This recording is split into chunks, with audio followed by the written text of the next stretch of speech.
Salve, salve, criaturas! Eu sou Renata Lopes e você está no canal A Melhor Gestação Possível, onde você encontra conteúdo sobre gravidez e o bebê se desenvolvendo dentro da barriga. Hoje tem um vídeo muito legal para você na sequência, mas antes, se você é novo por aqui, caiu de paraquedas, não está inscrito no canal, aperta esse sininho, se inscreva no canal para não perder nenhum vídeo. Já deixa o like para mim, que me ajuda muito na divulgação desse conteúdo para mais mulheres. Se você achar que alguém vai se beneficiar com esse vídeo, encaminhe o vídeo também e não deixe de me seguir nas outras redes sociais. Lá no Instagram, doutora_Renata Lopes, eu falo o dia inteiro sobre gravidez nos stories, faço enquete sobre temas de vídeo que vocês vão gostar de assistir, então me encontra lá também. Dito tudo isso, bora começar o vídeo de hoje.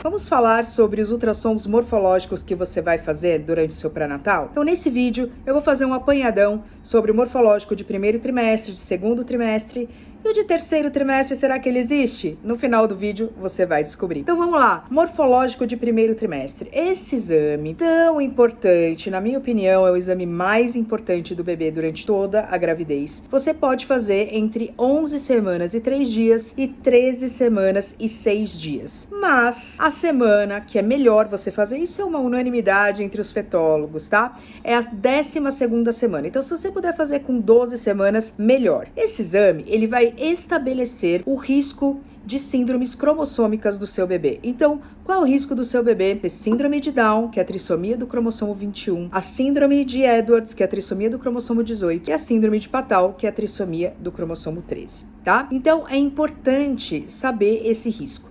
E se você quiser continuar com a investigação, existem opções como as biópsias, os exames invasivos e também existe atualmente, né, de uns 8 anos para cá, o NIPT, que é o exame de sangue que você faz, não invasivo, né, se chama teste genético não invasivo, tá? Então, você pode continuar a investigação se precisar. Além disso, se você fizer o morfológico de primeiro trimestre de maneira completa, você também estabelece o seu risco de ter pré-eclâmpsia, um marcador da placentação que é essencial para você estabelecer o tratamento preventivo. Mas nesse vídeo a gente está focando mais na parte do bebê. E além dos riscos de síndrome, que você consegue analisando alguns parâmetros, principalmente translucência nucal, presença do osso do nariz, a regurgitação da tricúspide e o ducto venoso. Esses nomes difíceis são os principais parâmetros que o fetólogo vai olhar no seu bebê e colocar ali no algoritmo para descobrir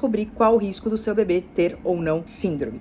Então, às vezes eu recebo perguntas na caixinha: e translucência nucal de 2 é normal, gente? Não dá pra gente responder dessa maneira. A gente precisa saber o tamanho do bebê e os outros parâmetros e o risco que deu.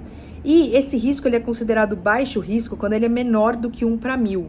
Tá? Considerado alto risco quando maior do que 1/100. Nesse grupo de alto risco já está indicado os procedimentos invasivos para você saber a questão aí, o exame diagnóstico dos cromossomos do seu bebê. E na zona cinzenta, entre 1/100 e 1/1000, está indicado o NIPT. Tá? Então, esse é o morfológico de primeiro trimestre. Às vezes eu vejo muitas mulheres iniciando o pré-natal já numa idade gestacional em que elas perderam, edição, faz alguma coisa aí, perderam o morfológico de primeiro trimestre. Me dá uma dor no coração, porque é apenas o principal exame do bebezinho e da mãe também durante toda a gravidez. Se você tiver alguma dúvida sobre esse exame, deixa aqui pra mim nos comentários. Aliás, se você quiser saber, mas e o ultrassom transvaginal, aquele primeiro, eu não ouvi batimento, e ultrassom obstétrico, não são temas desse vídeo aqui, mas se você quiser entender mais sobre ultrassom, entra pro clubinho. Lá a gente tem um módulo só sobre medicina fetal, ultrassom, a gente destrincha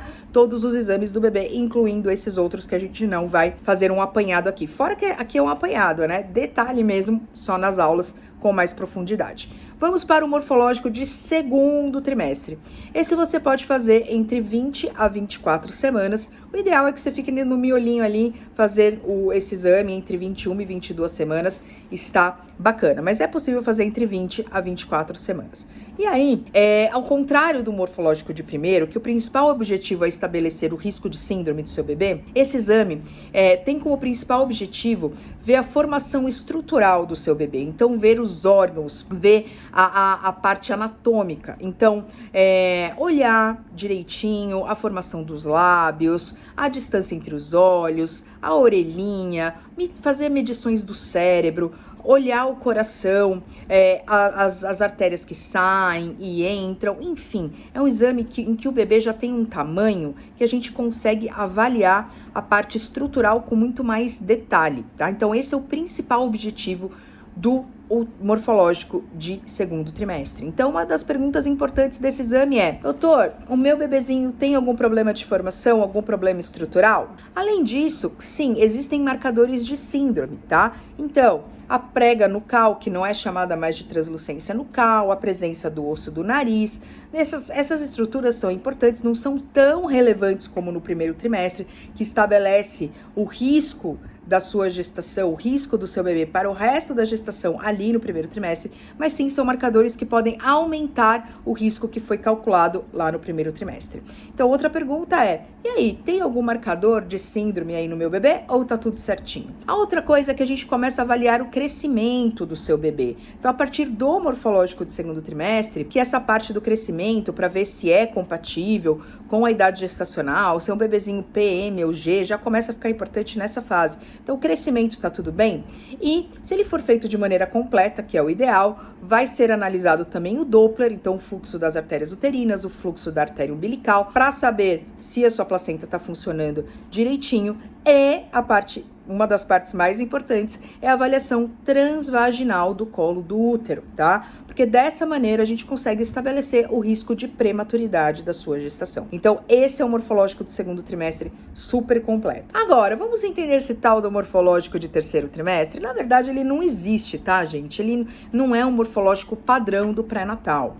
Por quê? Porque a parte de screening, né, de rastreamento de síndromes cromossômicas foi feita lá no primeiro trimestre, a parte de formação estrutural foi feita no morfológico do segundo trimestre.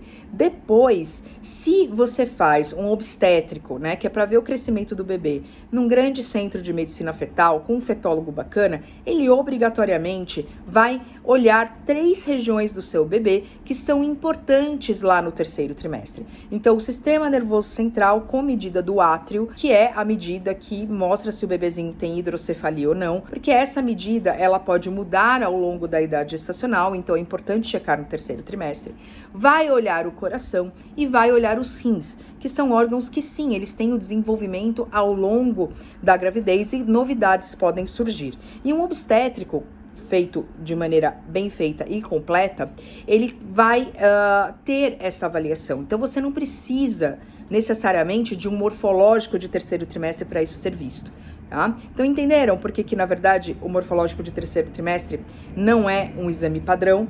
Ele pode, sim, ser solicitado, tá tudo bem se foi solicitado na sua gravidez, mas eu queria que vocês entendessem esses detalhes aí, tá? Então, o importante mesmo é fazer com um excelente fetólogo, num bom centro de medicina fetal, que você vai estar aí bem amparada também no terceiro trimestre.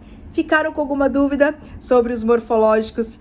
Se vocês tiverem alguma dúvida, coloca aqui para mim nos comentários. E se você gostou desse vídeo, se te deu alguma informação bacana, um apanhado que você queria saber, deixa um emoji para mim, um comentário, porque me ajuda muito aqui no algoritmo do Instagram para ele distribuir o meu vídeo para mais mulheres e mais mulheres ficarem muito bem informadas. Beleza?